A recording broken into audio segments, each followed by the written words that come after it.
Let me open this up. Major General GD Bakshi, who has been with us for the last few days. Captain Alok Bansal also joining us. But General Saab, let me begin by asking you, Russian forces advancing towards the city center in Kyiv, not very far.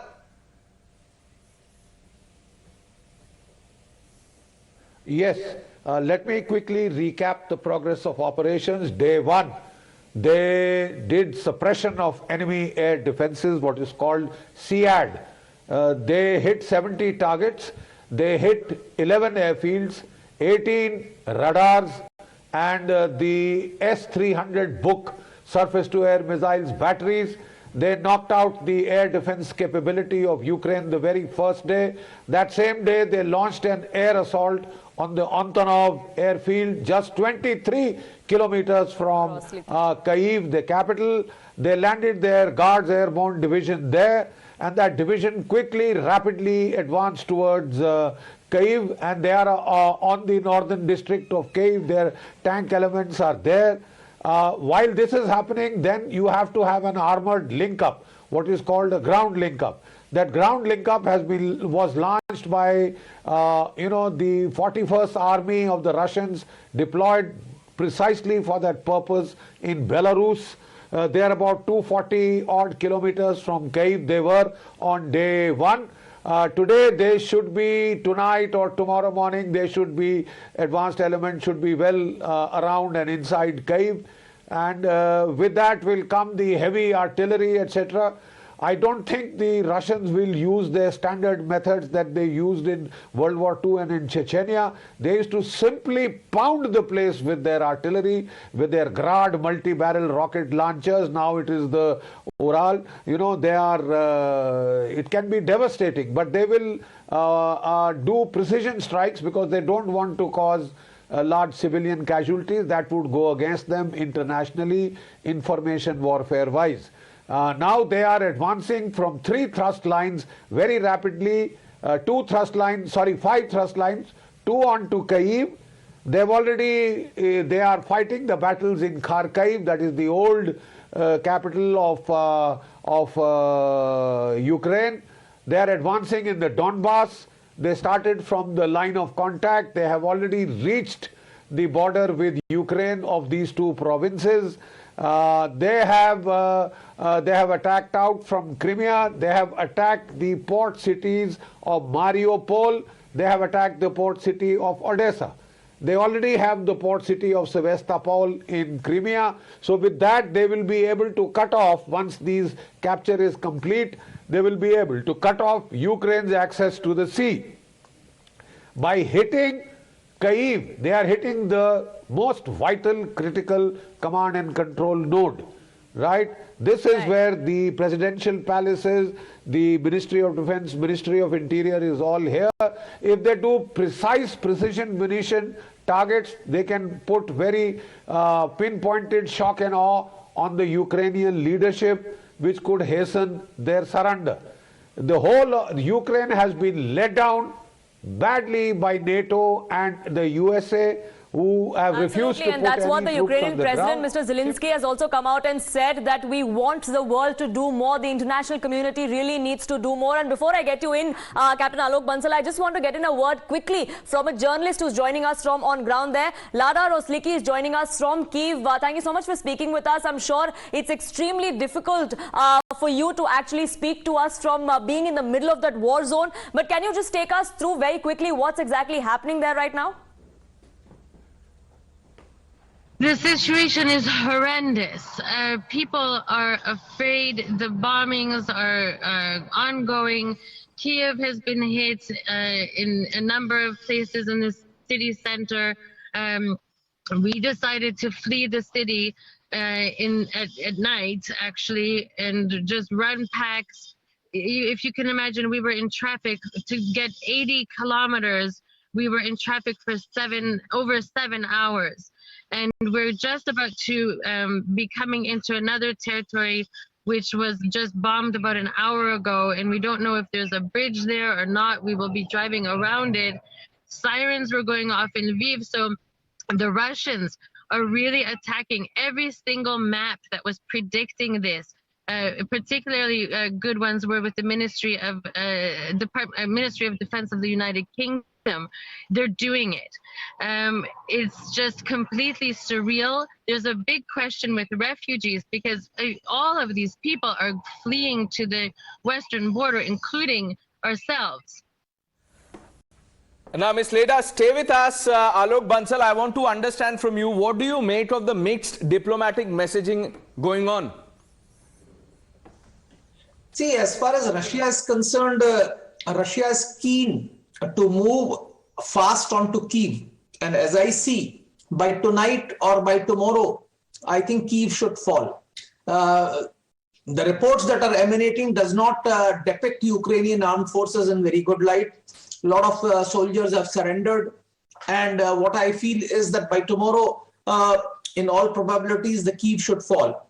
The Russian aim by going for Kyiv is to go for a regime change. And that's one of the reasons why they have used these thrust lines from north, which emanate from Belarus, besides, of course, the traditional threat from east, which a lot of people were expecting. Because when Russia recognized these two breakaway republics, most people thought that the conflict will remain confined to that part, which Russians have not done. Viktor Yanukovych, who was the former president of Ukraine till 2014, till he was ousted, is living in Russia. It's quite feasible that he may be brought back and installed as the president of Ukraine in Kyiv once the Kyiv falls. Today, President Putin has said that he's willing to talk provided the Ukrainian armed forces lays down arms. All his attempts are towards quick resolution of this conflict. He wants total capitulation of Ukrainian armed forces, and that seems quite likely.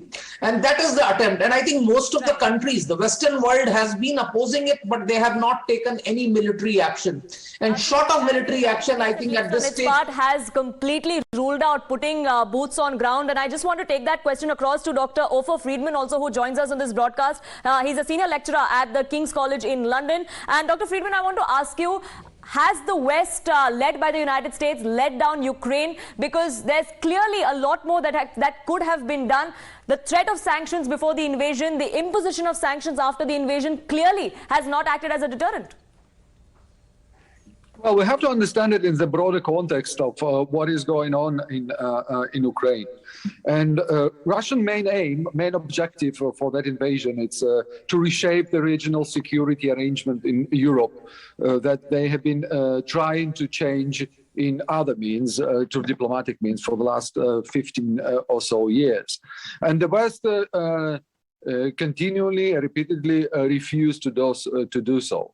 So the West stands on its principles, and the question now is whether the West is ready to defend its principles and try to protect Ukraine in one way or another, or it will just continue to observe. Sir, I'm coming to you. Allow me to come in here because let's hear from the journalist on ground in Kyiv. Lada is with us.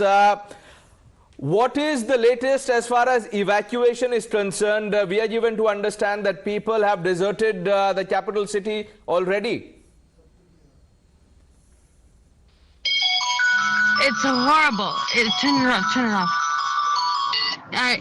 It's horrible. People are traveling. People are driving. Our driver he's starting to really lose his consciousness, and everybody here is on the road. What I have to say though, which is amazing, is that when we pull over or we went to gas station, everybody is so polite and calm, and just really there's this spirit, the Ukrainian spirit that is being put into exile by the Russians, and they're going to go and emigrate to foreign countries rather than live at home and have their children and lives. Families are being torn apart.